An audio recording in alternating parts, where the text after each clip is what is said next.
Everyone, welcome back to my YouTube channel. जैसा कि आपको पता है कि कल के डेट में कैबिनेट का बैठक था जिसमें एक नई वैकेंसी यानी कि बीपीएस टीआरई फेज 2O का मंजूरी मिल गया है, जिसमें टोटल वैकेंसी 70,692 पद के लिए मंजूरी मिला है। तो अब इसमें क्या क्या, इस फॉर्म को भरने के लिए आपके पास क्या क्या एलिजिबिलिटी क्राइटेरिया होना चाहिए, कितना एज होना चाहिए, ये सारी बातें मैं आपको इस वीडियो में बताऊंगी। ये वीडियो स्टार्ट करने से पहले अगर आप लोगों ने मेरे चैनल को सब्सक्राइब नहीं किया है तो चैनल को सब्सक्राइब करके बेल आइकन को प्रेस कर दीजिएगा ताकि मेरे आने वाले अगले वीडियो का नोटिफिकेशन आपको मिल जाए।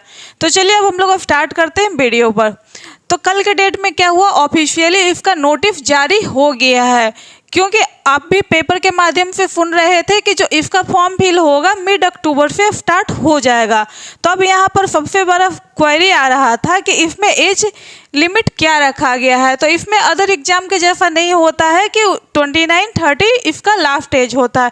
यहाँ पर अगर जनरल की बात करें तो 21 से 37 एज लिमिट रखा गया है। वहीं जो भी कैटेगरी से बिलोंग करते होंगे यानी रिजर्वेशन कैटेगरी से, तो उनको यहाँ पर एज रिलैक्सेशन भी दिया जाएगा। जो भी आपको मिलता है 3 ईयर्स 2 ईयर्स यानी जितना आपको एज रिलैक्सेशन मिलता है वो यहाँ पर भी आपको देखने को मिलेगा। वहीं अगर योग्यता की बात करें तो आपके पास बीएड होना चाहिए या डीएलएड होना चाहिए या साथ उसका ग्रेजुएशन भी होना चाहिए। और सबसे इम्पॉर्टेंट बात ये है कि यहाँ पर आपका सीटेट पेपर 2 भी यहाँ पर आपका क्वालिफाई होना चाहिए। और यहाँ पर डीएलएड वाले वैसे लोग वैलिड होंगे जो कि पहले ग्रेजुएशन किए उसके बाद उन्होंने डीएलएड किया है, यानी कि वैसे डीएलएड कैंडिडेट इसमें वैलिड नहीं होंगे जिन्होंने 12th के बाद डीएलएड किया है उसके बाद ग्रेजुएशन किया है। तो ये डीएलएड के लिए एक इम्पॉर्टेंट है कि अगर वो ग्रेजुएशन के बाद उन्होंने डीएलएड किया है तब भी वो 6 to 8 का फॉर्म फिल कर पाएंगे। अब नेक्स्ट है कि इसमें सिलेक्शन प्रोसेस क्या होगा। तो इसमें अब सिलेक्शन का प्रक्रिया क्या होगा। तो जैसा कि आप लोगों ने देखा था कि बीपीएस टीआरई जो फेज 1 हम लोग का हुआ था, तो उसमें जो प्रोसेस था सेम वही प्रोसेस यहाँ पर भी रहने वाला है, क्योंकि इतनी जल्दी ये लोग अपना ना सिलेबस चेंज कर सकते हैं। जो हम लोग का पिछली बार एग्जाम हुआ था फेज 1, उसमें आप लोगों ने देखा था कि 100 नंबर का क्या हुआ था, लैंग्वेज पेपर लिया गया था। और वही 120 मार्क्स का यहाँ पर क्या हुआ था, मेन पेपर हुआ था, जिसमें से हम लोग का 80 मार्क्स सिलेबस से दिया गया था एंड 40 मार्क हम लोग का जीए से आया था। यानी 80 मार्क्स हम लोग का वही आएगा जो हम लोग का ग्रेजुएशन में जो हम लोग का सब्जेक्ट था वहाँ से हम लोग का 80 मार्क्स का क्वेश्चन पूछा जाएगा।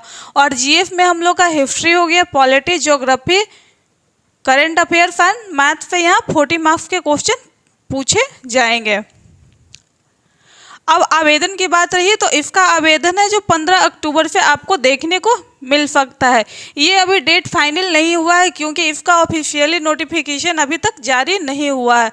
तो जल्द ही इसका आपको नोटिफिकेशन भी देखने को मिल जाएगा, क्योंकि जैसा कि आपको भी पता है कि पेपर के माध्यम से बोला गया था कि इसका एग्ज़ाम है जो नवंबर मंथ में ही ले लिया जाएगा। तो इसीलिए इसका नोटिफिकेशन भी आपको बहुत जल्द देखने को मिलेगी। अब यहाँ बात आता है कि यहाँ पर ऑल स्टेट अलाउ रहेंगे। तो जैसा कि पिछले वैकेंसी में आप लोगों ने देखा था कि बिहार के निवासियों को तो इन्होंने परमिशन दिया ही था, उसके अलावा इन्होंने अदर स्टेट वाले को भी परमिशन दिया था। तो यहाँ भी सेम रहेगा कि अदर स्टेट वाले को भी यहाँ ये लोग अलाउ करेंगे, चाहे भी वो कोई भी स्टेट से बिलोंग करते हों। अब यहाँ पर क्या है 1 to 5, तो बहुत लोगों के मन में ये डाउट चल रहा है कि 1 to 5 में फिर से वैकेंसी दी जाएगी या नहीं। तो अभी तक इस पर कोई बात निकल कर सामने नहीं आई है कि 1 to 5 में वैकेंसी आएगी या नहीं।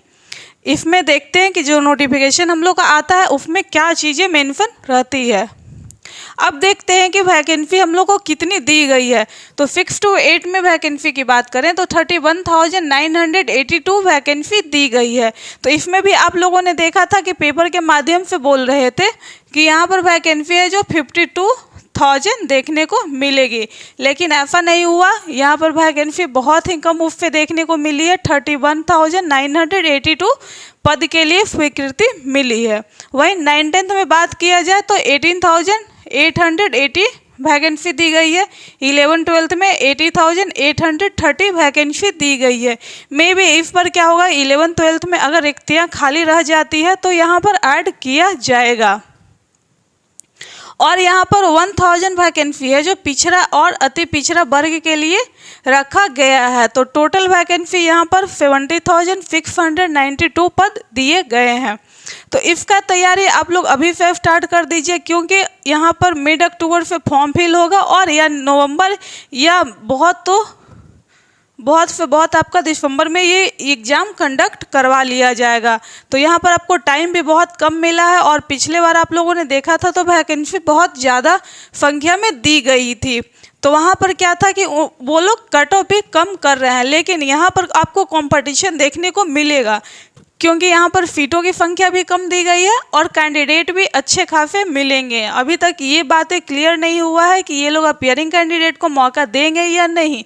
अगर अपीयरिंग कैंडिडेट को मौका नहीं देते हैं तो थोड़े बहुत कैंडिडेट कम होंगे, लेकिन यहाँ पर अभी ये चीज़ें क्लियर नहीं हुई है।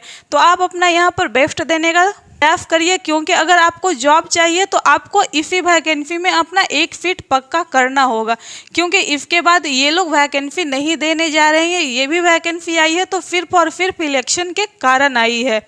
तो इसीलिए आप लोग अभी से अपने स्टडी पे ध्यान दीजिए और आप एनसीईआरटी के बुक को फॉलो करिए, क्योंकि जो पिछले बार भी एग्जाम में अगर क्वेश्चन देखा जाए तो सारे क्वेश्चन एनसीईआरटी से ही देखने को मिले थे। इस वीडियो के माध्यम से आपको पूरी जानकारी मिल गई होगी। तो मिलते हैं नेक्स्ट वीडियो में। Thanks for watching.